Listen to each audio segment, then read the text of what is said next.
Hi, my name's Lucy Spowart, and I'm just going to say a few words about International Women's Day. And the international theme is Choose to Challenge. And this really is a challenge, making a video, but I couldn't let it pass me by. And locally, we're talking about women in leadership. So, a little bit about me. I'm an associate professor in clinical education in the Faculty of Health. I'm also one of the founding members of University of Plymouth's Women's Advisory Group, which helps steer the work of the network over many years. I'm a mentor and a mentee, and I'll come back to that because it's really important to me. I'm also the owner of Believe and Achieve Triathlon Coaching, which helps women achieve their triathlon goals. And I'm a 6 times Ironwoman. I'm also a single mum of 2 children, and I was a Springboard graduate in 2012. And if you haven't done that programme, I really encourage you to seek it out because it was really helpful to me to get me to reevaluate where I was, what I wanted to do, and what really mattered to me. So fantastic course, development course for women. So I've always been involved in sport, and there may not seem an obvious connection between sport and leadership, but on reflecting on what I was going to say about women in leadership, I think what I've learned from sport really does apply. And I was never particularly good at sport at school. I was okay, I enjoyed it. But I think that over the years, what I've seen in the athletes that I've worked with, but also in my own experience when I made it to the GB triathlon team, is that you don't have to be the best to achieve, but that you do need to have a plan and you need to be committed to that plan. Expect it to deviate, it will. Things will get in your way, they always do. But then reevaluate and make a new plan. Be consistent in whatever it is that you want to do. And if that's striving towards a leadership role, just chip away at it and you'll get there. And work smarter, not harder. So for me, that's been about working with people, finding out the people that work well with me. And it's not about taking, it's about sharing the workload. So I just want to take a few minutes to talk about a project that I was involved in recently. And there are several reasons for me wanting to share this story, not least because I work with a team of fantastic women. But the call came out in December 2019 from Advance HE for a project looking at the impact of accreditation on higher education institutions around the globe. And there are 189 institutions. And I wanted to bid for the work. I was interested in it. It related to what I'd been working on before.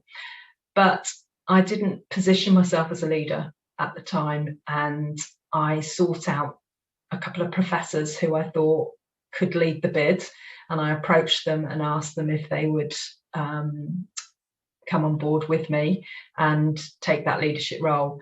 Both people that I approached were busy and committed, and both said, "Why don't you do it?"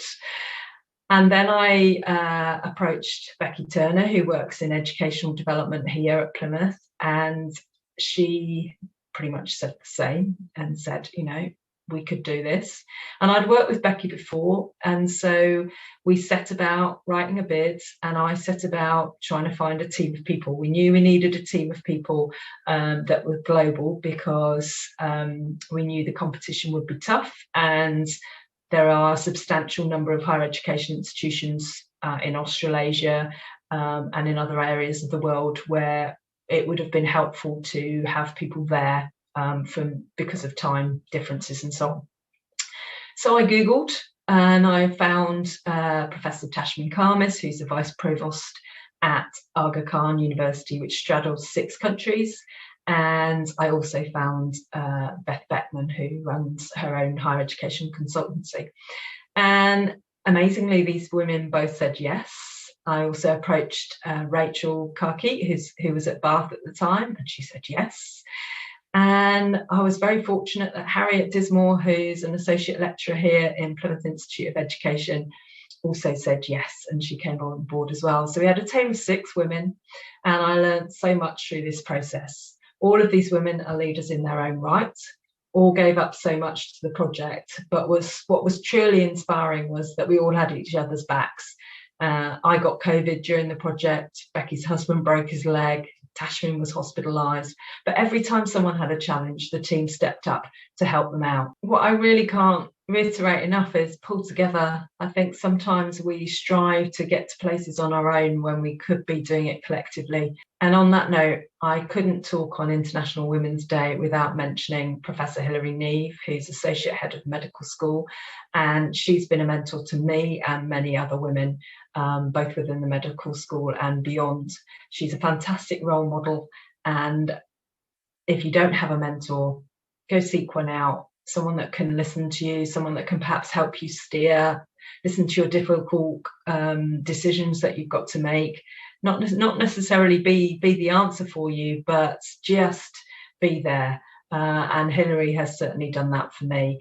And she's retiring soon. And so I just wanted to say thank you.